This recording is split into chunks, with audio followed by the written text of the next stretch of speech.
uống rồi cái thì này cũng ya thì cái thì nó chỉ chua cái sẽ đợi một cái nhỏ xe cái chỉ bảo và họ từ sẽ cho sư cứ theo lấy cho sư lầu cho nhiệt chế lỡ thì nó lọc ba và tiền trong mỏ nó cái sẽ đợi cái tấm nội có và chủ phụ cũng muốn cho sư cứ theo cho nhiệt chế còn giống mua cho cái chân chua khó còn tầm ba chiếc gì rồi của vàng tầm đê còn đây và chúng ta cái lưu là một khu rồi là cái này để cho mình cũng nhiều nó là lo cái bỏ là một cái nhỏ xe thì là nho xưa là chỉ bao giờ là chỉ xưa cứ lợi cho lòng quân xoay nhà thì lúc nào bây giờ mua lúc trên mua một cáiตัวnhóc con được họ cho nó bây giờ là tại đây nó món nó được nhiều mà chủ yếu cũng theo đấy lúc chơi nó là cháu lọc một cái rong món cái nó cái tháo bây giờ là vật thể vật trộn cho sư hư lấy cho nhiều còn đây là cái chỉ là cái theo con món nó cho lúc nó cho tạc gì trong quân luyện nó tí xí nữa anh đời giờ cái họ trong xe cha quyết tu và sẽ chế anh đời để nó tụt chúa cái chồng ya là cái lú sành là cái lú để nó bê là yang là cái chỉ nền mông ya và xếp bỏ là nè cái quan trọng đâu chúng mấy ya chỉ có to là có thỏ mà chỉ cũng muốn vậy giả sử thế chồng nè cái số lượng số chúng nó lúc rồi có kho thì ông ba trong ba mỏ là ông nó sắp bị lú thì ông vừa rốt rồi mỏ và bây giờ tàu ship ba thế qua sẽ được ông nó sẽ được cái gì là để ít xe phụ trách ra thế lúc xưa nó để theo cũng cho sư có mà cái mà cái nó món nó ta cho phải sẽ được ăn nó sau lúc xưa cái mà cái cú thả lên nó sẽ mà cho nó cho đâu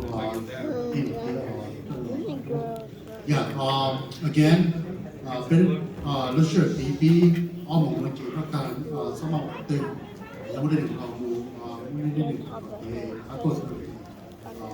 比如ông cái ông做chuyên môn kiểu ấy rồi nó mò nó số rồi số có cái cái số cái cái vấn đề cho bên gì bên cái cho nó nó có bộ cái con nhỏ cái sở cũng là những cái con nó cho bọn này cái cho những cái chữ nó cái cho cái tàu bộ cái tàu training tàu cái nó cho tàu cái nhau ok cái số cái nó rồi tàu nó chữ cái nó cho nó cái nó nên cái chữ nó nó bắt đầu nó tự mò và nó có chua và chỉ nó cho nó cái cái gì một đám cho training cái cho training nó chỉ nó然后就我做到美学之chế và都在路啊，做到多把全落水，那边弄是弄位，那就等于这边那种个服务都做到，都在个做忙，我们说做把的那个点，我就那个就给这里摸给那给好给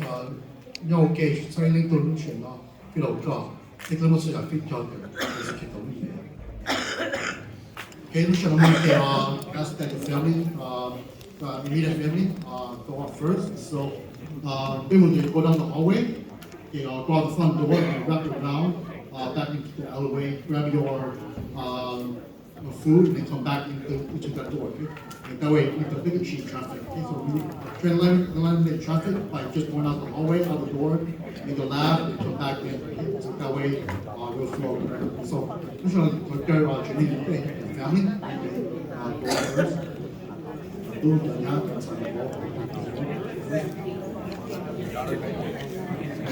And then once family goes, again, the table on your right, I mean, sorry, your left, goes first, and then we'll walk all the way down to... No, wait. So that way, the traffic... We'll have to wait. Give me a minute, okay?